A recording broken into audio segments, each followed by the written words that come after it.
Ya explicamos brevemente qué son las condiciones frontera y qué es la condición de no deslizamiento. Ahora de lo que nos vamos a encargar, auxiliado del diagrama de la película descendente, es poder analizar un poco más a detalle qué son estas condiciones para poder entender con mayor facilidad cuando las apliquemos en el balance de transferencia de cantidad de movimiento.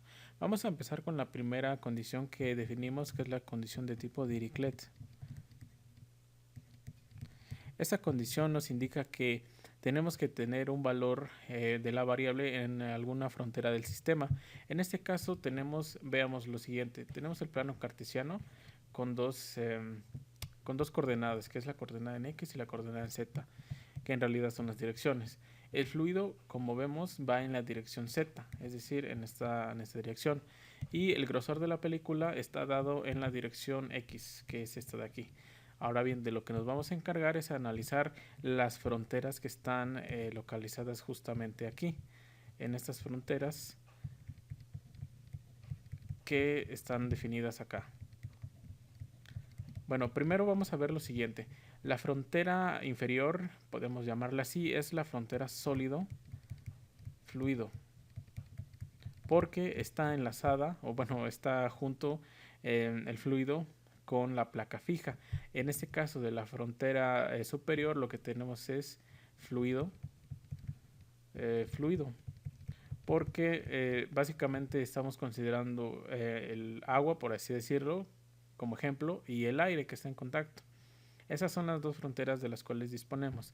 Ahora bien, habíamos recomendado que si era una condición mixta, teníamos que tomar dos condiciones en los extremos del sistema para poder, por comodidad principalmente a la hora de resolver los ejercicios o los problemas. Bien, ¿qué significa esta nomenclatura que está aquí?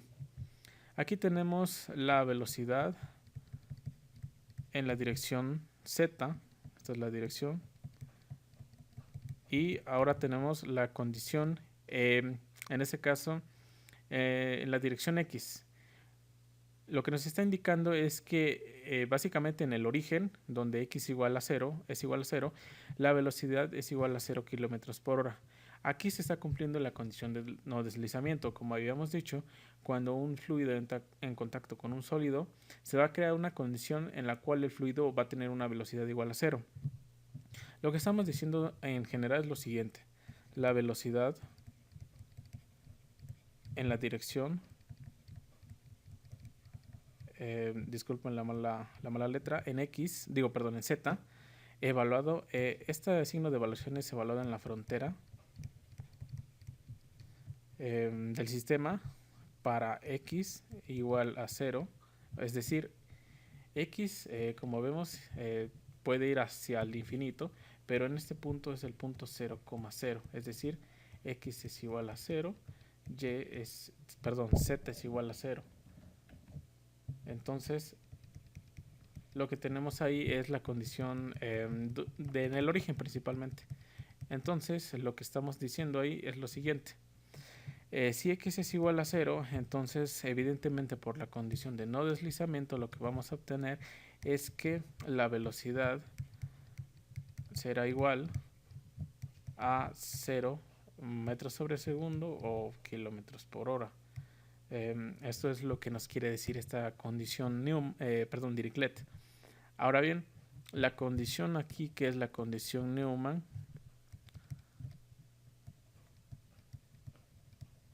lo que nos indica es lo siguiente. Principalmente la condición Neumann es una condición diferencial porque lo que tenemos es una variación de velocidad respecto o sobre una variación de distancia, por así decirlo, o en este caso espesor, el espesor de la película. Entonces, esta variación evaluado en la frontera variación de velocidad, ya sabemos que respecto de la dirección x, evaluado en la frontera, para el valor de x, o sea, en la dirección x, o sea, en la dirección del espesor, x igual a sigma. Recordemos, o bueno, aquí en el diagrama lo que tenemos es que todo este espesor de la película vale sigma. perdón, delta.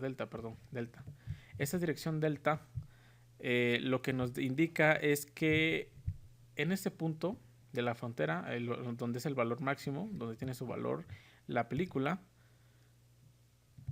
va a tener un valor de diferencial de derivada. Esto va a ser, en este caso pueden ser 120 kilómetros por hora. Aquí tiene 0, pero debe de ser 120. Porque pues, evidentemente en la frontera sólido-fluido sí puede haber una condición de no deslizamiento. Pero en el caso de la relación sólido-fluido, pues como no hay básicamente resistencia o la resistencia con el aire se desprecia porque es muy poca, pues evidentemente sí va a llevar una velocidad mayor. Eso quiere decir que el comportamiento, si lo vemos de la siguiente manera, supongamos que tenemos algo así. Tenemos aquí está nuestra frontera o nuestro punto de inicio. Y lo que vamos a hacer es lo siguiente. El comportamiento del fluido aquí en este punto es 0. Pero conforme vaya subiendo, conforme va a ir subiendo, ese comportamiento va a ir, se va a ir diferenciando de manera gradual.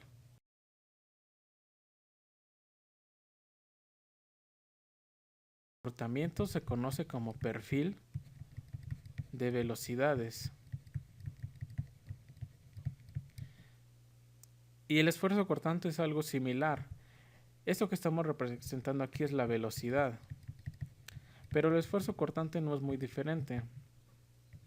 Tenemos igual aquí una frontera de inicio. Y lo que vamos a hacer es lo siguiente. El esfuerzo cortante no tiene una dirección como tal, sino es una cantidad. Hasta podríamos decir que es un gradiente. Lo que vamos a graficar aquí es lo siguiente. Lo que indica este triángulo, conforme va disminuyendo su tamaño, en este caso hasta llegar hasta la punta, es que aquí hay el mínimo esfuerzo cortante. Y aquí, donde tenemos esta flecha, le tenemos el máximo esfuerzo cortante. ¿Por qué? Porque para que el fluido pueda fluir a través de la placa, pues tiene que hacer un esfuerzo para tratar de contrarrestar esa fuerza o esa velocidad cero. Porque en la teoría podemos decir que esa velocidad es cero, pero si nosotros vemos el deslizar de una película o de un flujo o de un líquido, pues vemos que aún así está fluyendo, ¿verdad? Teóricamente la velocidad en ese punto es cero porque hay cierto líquido que se adhiere y que se mantiene ahí y que conforme va subiendo, digamos, las láminas del fluido, ese fluido va a ir recorriendo, es decir, el propio fluido va a correr sobre sus propias capas que va a ir formando.